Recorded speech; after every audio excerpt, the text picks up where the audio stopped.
Il y a environ 400 millions d'années, si vous n'aviez pas une épaisse armure semblable à de la pierre recouvrant votre corps, vous n'étiez pratiquement qu'un repas ambulant attendant d'être dévoré. L'océan à cette époque n'était pas un lieu de vitesse ou d'intelligence, mais un champ de bataille lent où chaque créature revêtait une protection dure comme la roche.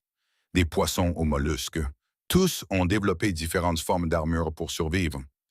Mais si vous regardez le monde d'aujourd'hui, vous verrez tout le contraire.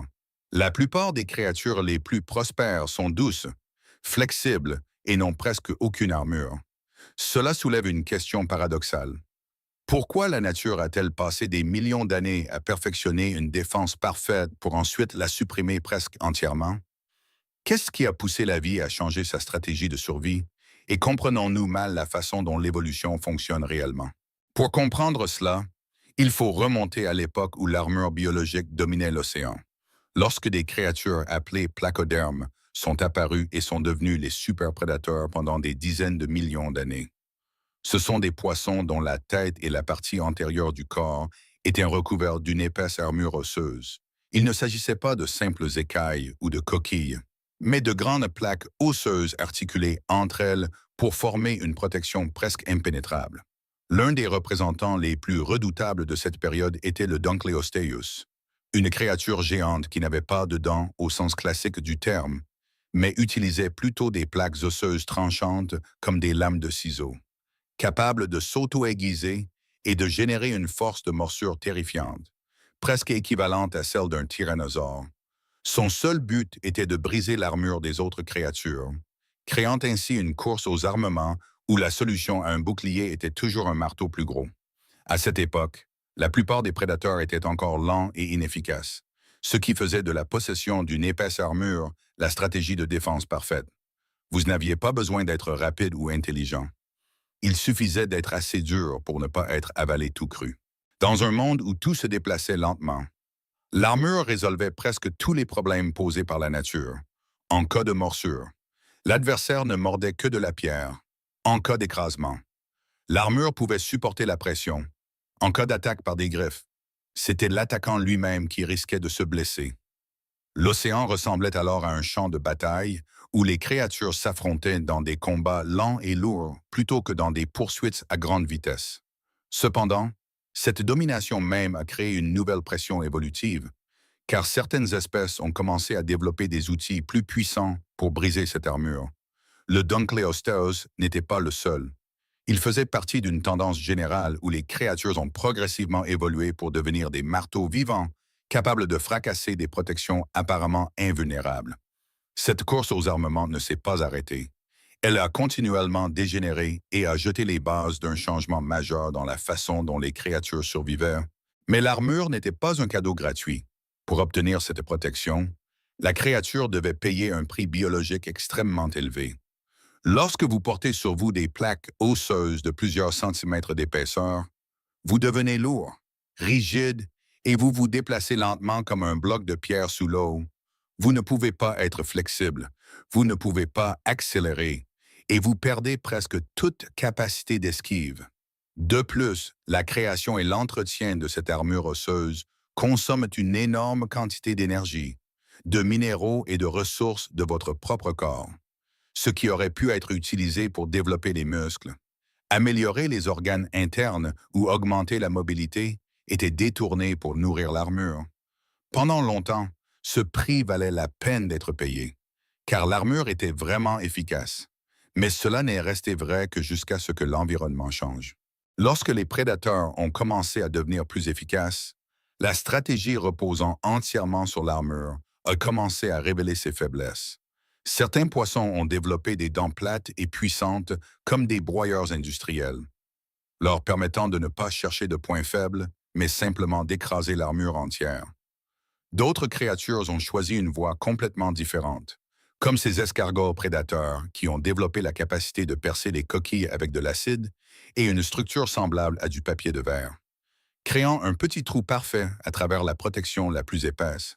Dès lors, l'armure n'était plus un bouclier absolu, mais devenait une boîte à repas, et le prédateur avait la clé pour l'ouvrir. Ce fut le point d'inflexion. Lorsqu'un système de défense ne vous protège plus vraiment, il cesse d'être un avantage pour devenir un fardeau. Alors que l'armure perdait de son efficacité, les prédateurs et les proies ont commencé à développer une stratégie complètement différente: la vitesse. Au lieu d'essayer de devenir invulnérables, les créatures ont commencé à se concentrer sur le fait de devenir plus rapides, plus agiles et plus difficiles à atteindre. L'océan est progressivement passé d'un lieu de collision lente à un environnement de poursuite à grande vitesse. Dans ce contexte, l'armure n'était plus une force mais devenait un obstacle qui vous tirait vers l'arrière.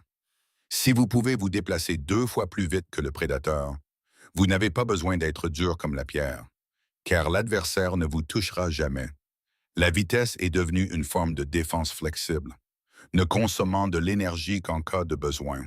Contrairement à l'armure qui en consommait en permanence, lorsque les créatures ont abandonné l'armure, elles se sont soudainement retrouvées avec une grande quantité d'énergie excédentaire et ont commencé à investir dans d'autres choses, comme de meilleurs sens pour détecter le danger de loin, un cerveau plus grand pour traiter l'information et, surtout, une capacité de reproduction plus rapide. À long terme, l'évolution a réalisé qu'il était plus efficace de créer de nombreux individus vulnérables, mais se reproduisant rapidement, plutôt que d'essayer de protéger un individu presque immortel. C'est une vérité assez cruelle, mais extrêmement efficace. Au lieu de s'assurer qu'aucun individu ne soit mangé, l'espèce a simplement besoin de se reproduire en si grand nombre que les prédateurs ne peuvent pas tous les exterminer. Un autre problème majeur des créatures en armure est leur manque de flexibilité évolutive. Lorsque votre corps est enveloppé d'une couche d'os dur, vous êtes presque enfermé dans une forme fixe et il est très difficile de changer lorsque l'environnement fluctue.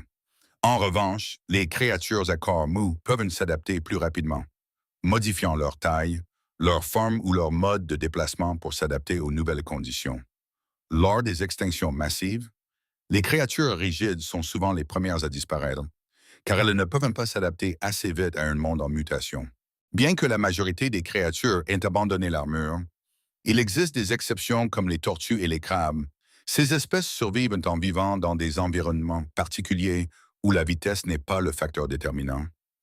Elles n'essaient pas de rivaliser avec des prédateurs agiles, mais choisissent des niches écologiques où leurs adversaires sont également lents ou n'ont pas les outils pour briser leur armure. Il s'agit d'une stratégie spécialisée qui fonctionne bien, mais uniquement dans des conditions très spécifiques. Aujourd'hui, les créatures les plus prospères, comme les requins ou les baleines, n'ont presque pas d'armure dure. Elles ont plutôt développé des corps optimisés pour la vitesse et l'efficacité. Les requins ont un squelette cartilagineux léger qui les aide à se déplacer rapidement, tandis que les baleines utilisent une épaisse couche de graisse comme une forme de protection flexible. Ces formes d'armure souple n'empêchent pas complètement les attaques, mais aident à minimiser les dégâts tout en conservant la mobilité. En théorie, l'armure pourrait faire son retour si les conditions environnementales changeaient, mais dans le monde moderne où la vitesse et l'intelligence jouent un rôle crucial, cette probabilité est très faible. Même si une créature dotée d'une armure extrêmement dure apparaissait, les prédateurs intelligents pourraient trouver d'autres moyens de la tuer sans avoir à briser l'armure, par exemple en utilisant la force d'impact ou des tactiques. L'évolution n'est pas un concours pour trouver la conception la plus forte, mais une course pour trouver la conception la plus flexible. L'armure était autrefois le symbole de l'invulnérabilité, mais elle a fini par devenir un fardeau qui a causé la disparition de nombreuses espèces. Et peut-être que, dans ce monde, ce n'est pas le plus fort qui survit, mais celui qui s'adapte le plus vite. Si vous avez trouvé cette histoire intéressante, n'hésitez pas à aimer et à vous abonner à la chaîne pour ne pas manquer les prochaines vidéos.